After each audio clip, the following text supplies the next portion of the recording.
So you're saying you bought a car and there's cocaine in it and nobody says anything? Is this Miami Vice? I didn't realize it was there. Felony group 1 gram to 4 grams. That's a third-degree felony. Range of punishment is anywhere from 2 to 10 years in prison and up to $10,000 fine. Welcome to the Court of Justice. All right, court is calling 2023 CR 9298, State of Texas versus Cecilia Ashley Cortez. Can I have parties announced for the record for the state? Jason Garahan, Your Honor. Defense? Justice Sepulveda for Cecilia Cortez. And are you Ms. Cortez? Yes, ma'am. Counsel, have you received all the discovery? Did you review it with your client? Yes, Your Honor. Court will find that the state is in compliance with discovery. All right, there's an application in this case, correct? Yes, Yeah. there is, Your Honor, for deferred. Correct, Your Honor. All right, did you all fill out an application? I don't think she's filled out the personal information, but we did fill out an application, the one page. All right, for some reason, counsel, I don't have the application, but after we finish, if you could fill out another one for me. Yes, ma'am. All right. All right. Did you sign and understand the document entitled Application for Deferred Adjudication with your attorney? I'm going to show you what's entitled True Bill of Indictment. Did you review that with your attorney? Did you understand it? You're going to need to speak up so the court report can be. Yes, ma'am. All right. Counsel, do you waive the reading of the indictment? We do, Your Honor. State, are you proceeding on the indictment as presented? We are, Your Honor. Going to show you what's entitled Court Admonishments and Defendant's Waivers and Affidavit of Admonitions. Did you review that document with your attorney? Did you understand it? Did you sign it in all the appropriate places? Yes, ma'am. Did you understand you're charged with the offense of possession of a controlled substance, penalty group 1 gram to 4 grams? That's a third-degree felony. Yes. Range of punishment is anywhere from 2 to 10 years in prison and up to $10,000 fine. Yes, ma'am. If you have a plea bargain agreement with the state, the court does not have to follow your plea. If for any reason the court does not follow your plea and gives you more than you bargained for, the fact that you entered a plea will not be used against you and you will be allowed to withdraw your plea. Did you understand? Yes, ma'am. Did you understand you have a right to jury trial, a right for you or your attorney to cross-examine and confront any witnesses the state would call and the right to remain silent? Yes, ma'am. Did you understand by entering this plea, you were giving up those rights? Yes, ma'am. Did you intend to give up those rights and enter into a plea in this case? Yes, ma'am. Did you understand that the court would grant your application for deferred adjudication? If for any reason your deferred adjudication were revoked, the court could find you guilty and sentence you up to 10 years in prison and up to $10,000 fine. Yes, ma'am. Counsel, has your client been able to provide you with any defenses? Yes, Your Honor. Do you believe she has a rational as well as a factual understanding of the charges against her? Yes, I do. Do you believe she's currently competent and was legally sane at the time of the offense? Yes, I do. Ms. Cortez, has anyone threatened you, coerced you, or placed you in fear to get you to enter this plea? No. Anyone promised you anything other than the plea? Satisfied? All right, you need to speak up. Yes, ma'am. Sorry. Are you satisfied with the way you've been represented? Yes, ma'am. Are you a U.S. citizen? Yes, ma'am. Court will find that defendant has knowingly and voluntarily waived her right to jury trial. Showing you the plea bargain page. Did you review that with your attorney? Did you understand it? Yes, ma'am. According to the plea, there's a $1,500 fine. State recommends deferred adjudication, and there's to be restitution to the Bexar County Sheriff's Office for drug testing. Did you understand that to be the plea? Yes. Defense? Yes. Your Honor. State? It is, Your Honor. All right, and I see there's not a number that's mentioned for the amount of the BCSO restitution. Counsel, if there is a restitution amount determined by probation and you think that amount is inappropriate, you can always come back. Thank you. Showing you the waiver of appeal paragraph. Did you review that paragraph with your attorney? Did you understand it? Did you sign it in both places? Yes. Did you understand by signing that you're waiving your right to appeal? The only items that can be appealed are written pretrial motions that have been filed, heard, and ruled upon by the court. Did you understand? Yes, ma'am. Counsel, have there been any such motions? No, Your Honor. Next, I'm showing you outside the agreement. State is recommending that your deferred adjudication be for a term of 4 years. There be a TAP evaluation, 100 hours of community service restitution. Did you understand those are recommendations from the state and the court does not have to follow those recommendations? Yes, ma'am. Then to the offenses charged, how do you plead? Guilty, not guilty, or no contest? No contest. State, any evidence? Yes, Your Honor. State Exhibit number 1 with all of its attachments. Any objection? No objection. All right, state, you may continue to confer. Thank you, Judge. Showing you what's entitled Wavering Consent to Stipulation of Testimony and Stipulations. Did you review that document with your attorney? Did you understand it? Did you sign it in all the appropriate places? Yes, ma'am. Again, did you understand you have a right to jury trial, a right for you or your attorney to cross-examine and confront any witnesses the state would call in the right to remain silent. Yes, ma'am. Did you understand that today the state will be presenting evidence in the form of witnesses' statements and police reports, but most importantly, there'll be no live testimony? Did you understand? Yes, ma'am. Court will find that defendant has knowingly and voluntarily waived and consented to stipulation of testimony and stipulations. Court will accept into evidence states exhibits 1 and review the same.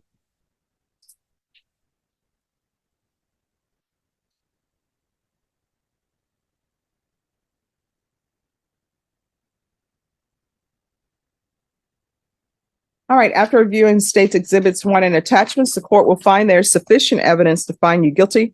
Court will defer finding of guilt as you've applied for deferred adjudication. Are you proceeding with sentencing? Yes, Your Honor. Anything you wish to say on behalf of your client? Your Honor, only that you follow the recommendation. Also, I believe my client is financially challenged. Mhm. I believe she's got 4 children. Three. Three. Yes. And she's a single parent, so she has to support them. I believe she just recently got a new job too. Is that right? Yes. How much are you making? It's 12 an hour with tip share. All right, so here's the thing. It's, sorry, Court reporter cannot hear you. I'm so sorry. If you continue to whisper, I'm so wait, sorry. stop. If you continue to whisper, she's not going to be able to take down what's being said. And if she doesn't take down what's being said, it might as well did not happen in court. You understand? Yes, ma'am. So make her job easier by speaking up so she can hear you. All right. So you were asking her about employment? Yes. Please repeat what you said about how much you make. It's 12 an hour plus tip share. Are you working 40 hours a week? It's 30. 30 hours. You have 3 children you support. Yes. Judge, we're just asking if you consider probating or all or part of the fine. Okay. That's all I have, Judge.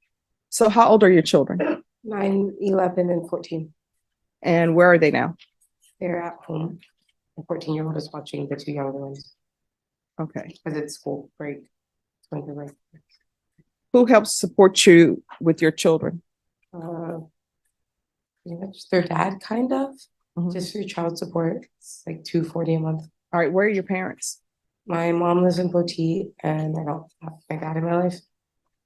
All right. So do you have any other support system? No. All right. Where's the rest of your family? I have family in Kansas and family in Missouri. Other than that, my aunt lives in California. So, All right. Why were you speeding? I didn't realize I was speeding. I was just going a few miles over. In Well, they're saying a high rate of speed in the police report. So I personally don't, 8 and a 20. 28 and a 20. Yes. Oh. I was about to get on the highway. All right. And what's with this cocaine business? It was in the car. I'm not sure. I just bought Okay. the See, car. now your I had voice is just trailing bought the off. car. I'm sorry. So you're saying you bought a car and there's cocaine in it and nobody says anything? Is this Miami Vice? Hmm? I didn't realize it was there. Yeah, but where they found it, what do you mean you don't realize it's there? It was on the floor. That's it.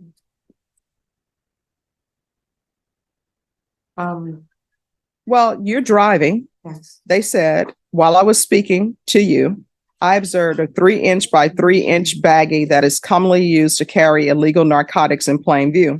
I observed the 3-inch by 3-inch baggie that is commonly used to carry illegal narcotics on the front driver's side floorboard right next to your right foot. Had made a bad decision. All right, so why don't you start by being honest with me? I'm sorry. I'm just If you're drug tested today and know you're going to get drug tested today, what are the results going to be? not sure. What do you mean you're not sure? What could it possibly be? I'm not sure. I'm sorry. I'm like panicking because I'm sick and I don't feel well. I'm not sure. I mean, well, what have you used in the past? I had smoked weed previously. All right, and what else? I had used cocaine. All right, so weed and cocaine. Weed, cocaine, and a 9-year-old, 11-year-old, 14-year-old don't go together. I'm sorry. Well, no, I mean, you need to apologize to your children, let them know you're going to do better, because what this means, if you're using marijuana and cocaine, one, I don't know where you're getting your cocaine from, but I know marijuana, usually people will not from my personal experience, but from what I've seen in television and from having previous clients as a defense attorney, usually with marijuana, people don't mind giving you that for free. It's puff, puff, pass. And maybe next time you bring some marijuana. But cocaine, usually it's free the first time, then after that, people charge. So you've been paying for cocaine instead of doing what you need to do with your children. That's a problem. Yes, ma'am. And there's a problem with you coming to me and being dishonest. So we're going to pretend like we're just starting our conversation now. When you're drug tested today, what are you going to be positive for? Probably cocaine. All right. When's the last time you used cocaine? Over the weekend. All right. So we cannot have that. Okay. So I'm going to tell you right now, what's going to end up happening right now Yes. is Child Protective Services is going to be called Okay. so that they can get some help for you. Okay. All right. That's fine. Not me trying to take your children away from ever, but it's me trying to make sure that your children are taken care of. That's fine. And so she's going to remain in court till somebody comes over to talk with her and get her in some services through Child Protective Services and check on the children. Yes, ma'am. Okay. All right. So this is what I'm going to do. I'm going to sentence you to 5 years deferred adjudication. There's a $1,500 fine. That's going to be probated. There's going to be restitution, if any, for drug testing to BCSO. I'm going to want field visits one time per month until further notice. And probation, that's just going to be until Child Protective Services gets involved because somebody needs to look in on the children.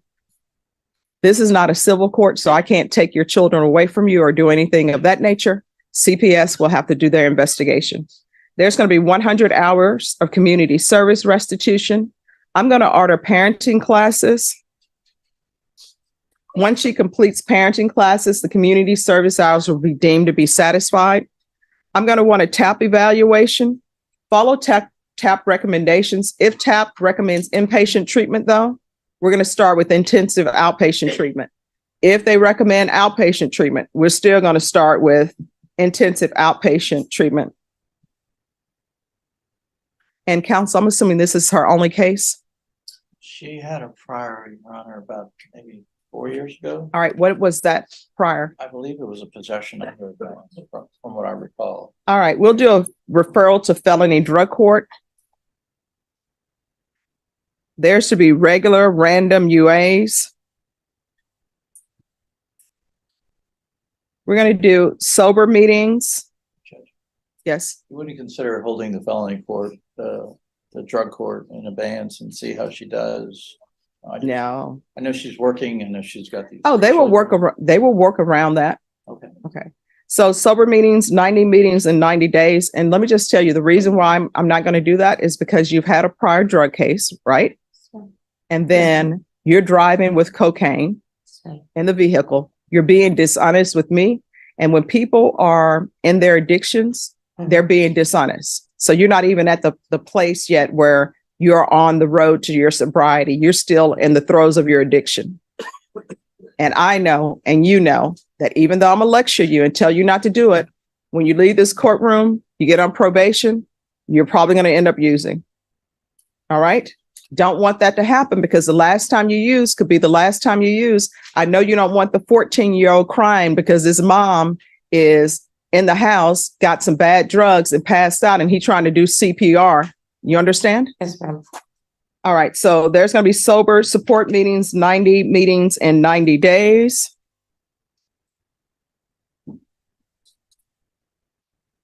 Probation. Is there any proof of employment within 30 days? There's to be no employment as a home health care provider or with minors. Probation. Is there anything else? No, Your Honor. Is there anything else you need from the court to be successful? No. I'm going to show you what's entitled Trial Court Certification of Defendant's Rights to Appeal. Did you review that document with your attorney? Did you understand it and did you sign it?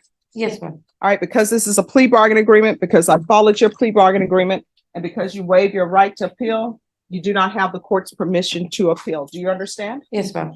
All right, we can go off the record. I'm serious about the last time you use, maybe the last time you use, and you don't want your children trying to figure out why mom isn't home yet, or you end up overdosing and your child has to try to do CPR for you in the house. You understand? Yes, ma'am. All right, so just have a seat. We're going to see if we can get somebody from Child Protective Services to offer her services. The case of Cecilia Ashley Cortez begins as a standard plea hearing for possession of a controlled substance, a third-degree felony carrying 2 to 10 years in prison. Cortez, a single mother of 3, pleads no contest and applies for deferred adjudication, a chance to avoid a formal conviction. The state recommends a 4-year probation term, but Judge Stephanie Boyd is firmly in control. The atmosphere shifts from procedural to intensely personal when Judge Boyd begins her questioning. She probes the circumstances of the traffic stop that led to the arrest. Cortez claims she didn't realize she was speeding and shockingly suggests the found cocaine was simply in the car when she bought it. Judge Boyd, armed with the police report, meticulously destroys this alibi, noting the drugs were discovered in a baggie on the driver's side floorboard, directly next to Cortez's right foot. Faced with indisputable facts, Cortez finally confesses, "I had made a bad decision." Judge Boyd then zeroes in on the immediate danger, asking what a drug test today would reveal. Cortez's evasive, "I'm not sure," an admission of past cocaine use ignites Judge Boyd's protective fury. In a moment of high drama, the judge declares that Child Protective Services will be called, placing Cortez's custody of her children in immediate jeopardy. Judge Boyd's sentence is a masterpiece of strict, rehabilitative justice. She grants the deferred adjudication but extends the term to 5 years. Beyond the standard fine and community service, she orders a punishing regimen: monthly field visits, a TAP evaluation with mandatory follow-up, intensive outpatient treatment, and the crushing mandate of 90 sober meetings in 90 days. She adds a GPS monitor for probation, bans employment around minors or in home health, and refers Cortez to felony drug court. Every condition is designed to force accountability. The hearing concludes not with mere probation, but with the looming shadow of a CPS investigation and a clear judicial warning. This is your absolute last chance.